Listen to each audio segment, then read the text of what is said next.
Thank you.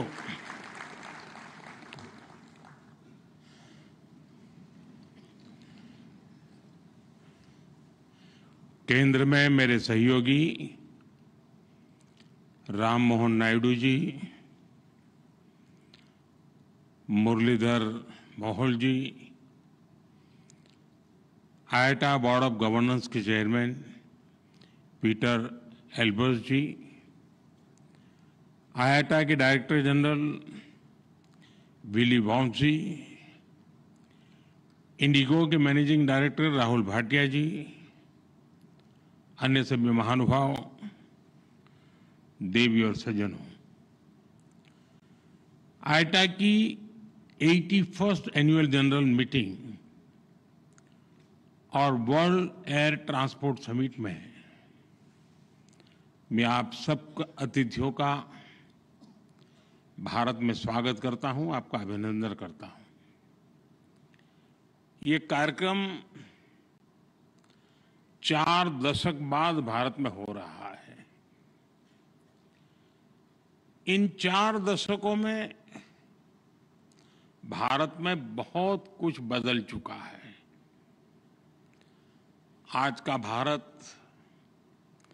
पहले से कहीं ज्यादा आत्मविश्वास से भरा हुआ है। ग्लोबल एविएशन इकोसिस्टम में हम न केवल एक विशाल मार्केट है, बल्कि पॉलिसी लीडरशिप, इनोवेशन और इंक्लूसिव डेवलपमेंट के प्रतीक भी है। आज Bharat global space aviation convergence का एक उभरता हुआ लीडर है। पिछले 1 दशक में भारत की सिविल एविएशन सेक्टर में ऐतिहासिक उड़ान से आप सब भली भांति परिचित हैं। साथियों, ये समिट, ये डायलॉग एविएशन के साथ ही ग्लोबल कोऑपरेशन, क्लाइमेट कमिटमेंट्स और इक्विटेबल ग्रोथ के शेयर्ड एजेंडा को आगे बढ़ाने का एक माध्यम भी है। इस समिट में आप जो चर्चा कर रहे हैं, उससे ग्लोबल एविएशन को नई दिशा मिलेगी। मुझे विश्वास है हम इस सेक्टर की इन्फिनिट पॉसिबिलिटीज को टैप कर पाएंगे, उन्हें और बेहतर ढंग से यूटिलाइज कर पाएंगे। फ्रेंड्स, आज हम सैकड़ों किलोमीटर की दूरी, इंटर कॉन्टिनेंटल जर्नी केवल कुछ घंटों में तय कर लेते हैं, लेकिन 21st सेंचुरी की दुनिया के सपने हमारी इन्फिनिट इमेजिनेशन रुकी नहीं है। आज इनोवेशन और टेक्नोलॉजी अपग्रेडेशन की स्पीड पहले से भी कहीं तेज है, और हमारी स्पीड जितनी तेज हुई है, हमने उतनी ही डिस्टेंट डेस्टिनेशन को अपनी डेस्टिनी बनाया है।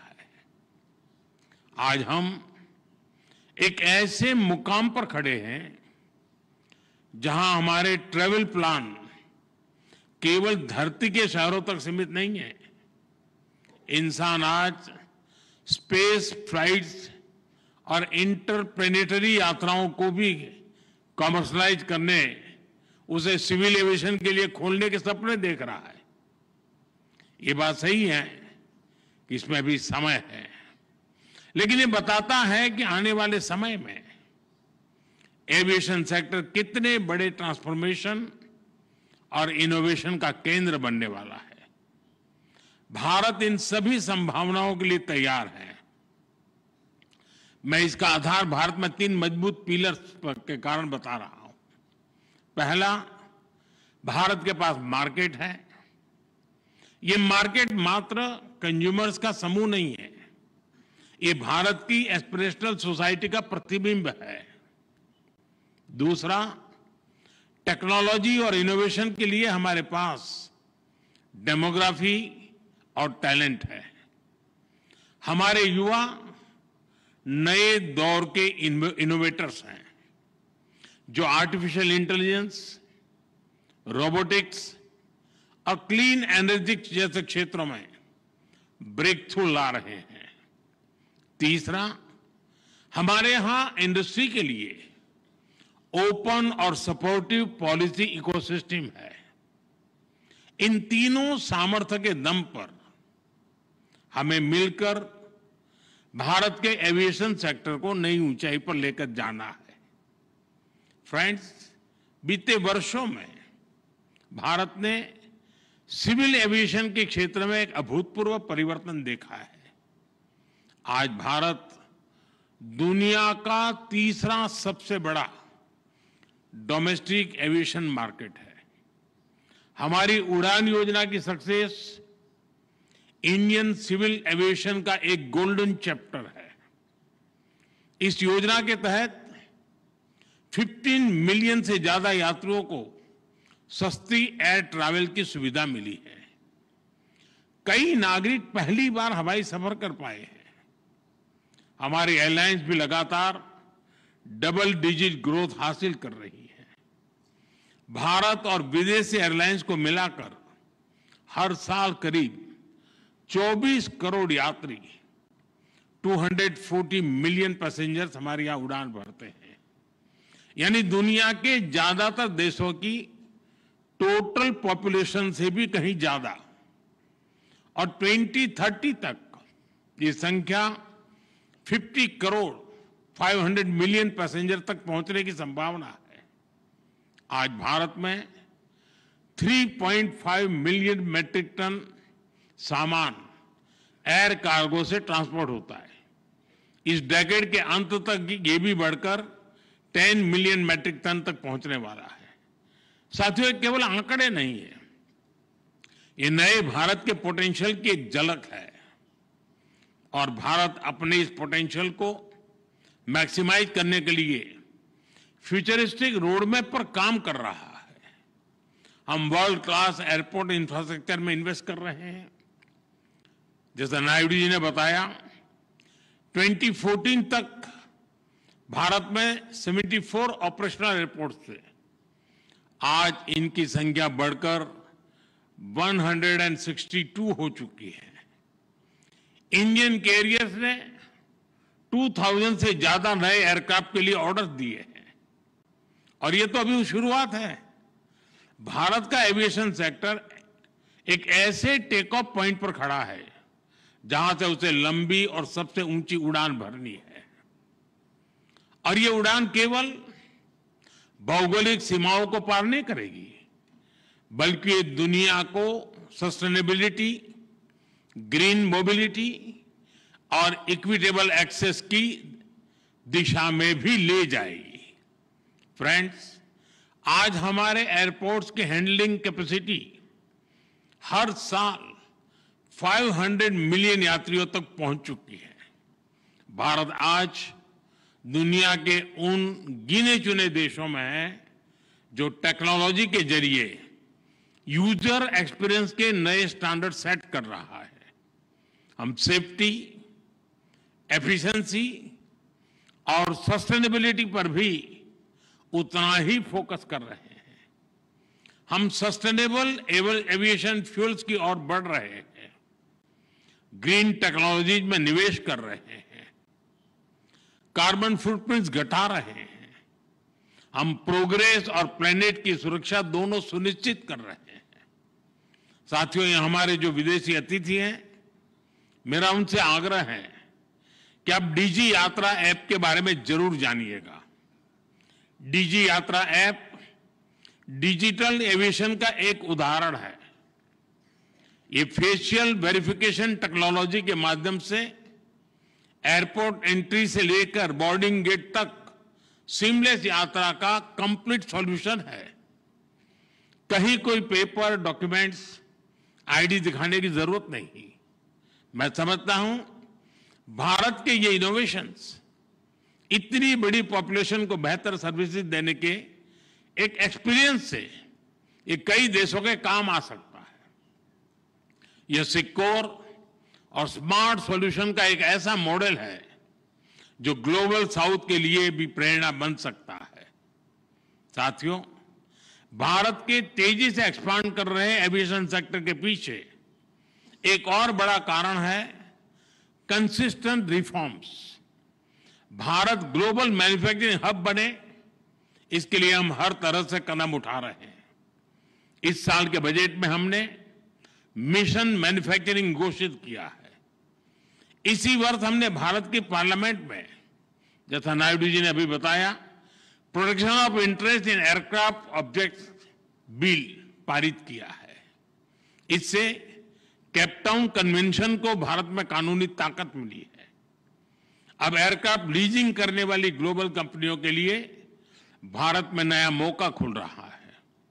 आप सभी को गिफ्ट सिटी में मिल रही छूट के बारे में भी जानकारी है। गिफ्ट सिटी के इंसेंटिव्स ने भारत को एयरक्राफ्ट लीजिंग का एक अट्रैक्टिव डेस्टिनेशन बना दिया है। साथियों, नया भारतीय वायुयान अधिनियम हमारे एविएशन कानूनों को ग्लोबल बेस्ट प्रैक्टिसेस के अनुरूप बना रहा है। यानी भारत में एविएशन सेक्टर के कानून सहज है, नियमों में सहूलियत है और टैक्स स्ट्रक्चर सरल है।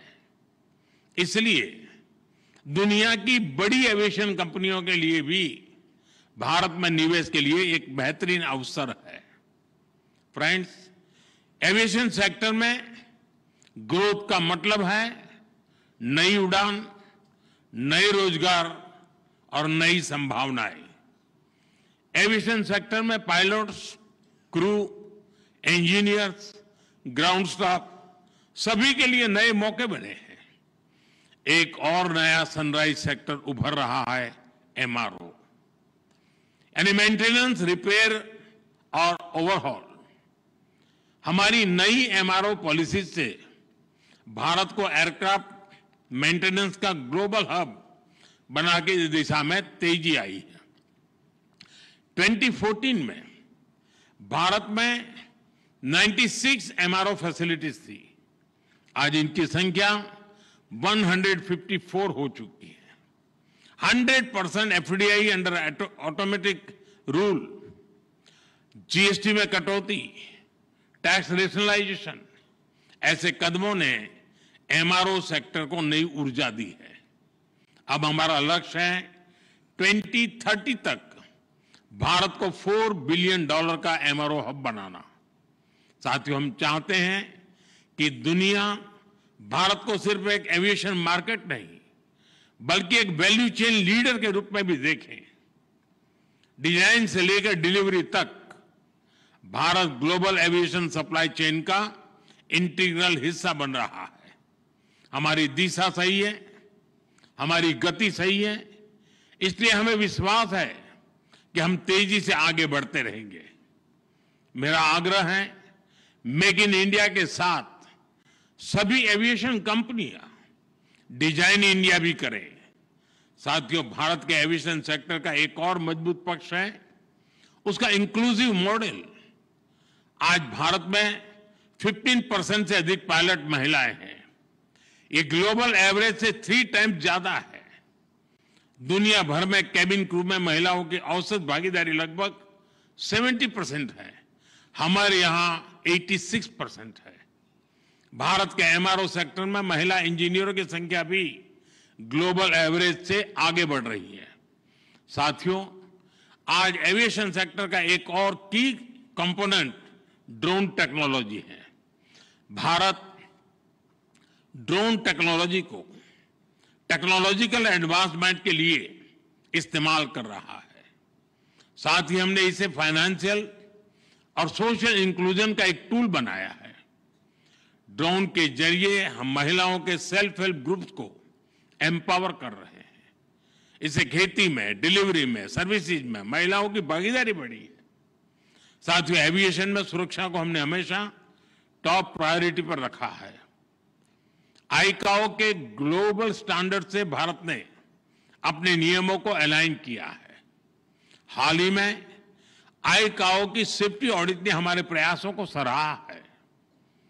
एशिया पैसिफिक मिनिस्ट्रियल कॉन्फ्रेंस में दिल्ली डिक्लेरेशन अडॉप्ट होना भारत के कमिटमेंट का प्रमाण है।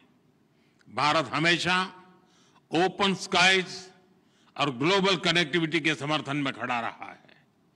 हम शिकागो कन्वेंशन के सिद्धांतों का समर्थन करते हैं।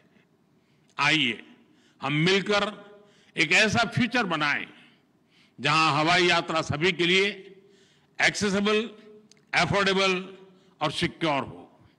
मुझे विश्वास है कि आप सभी एविएशन सेक्टर को नई ऊंचाई पर ले जाने के नए समाधान निकालेंगे।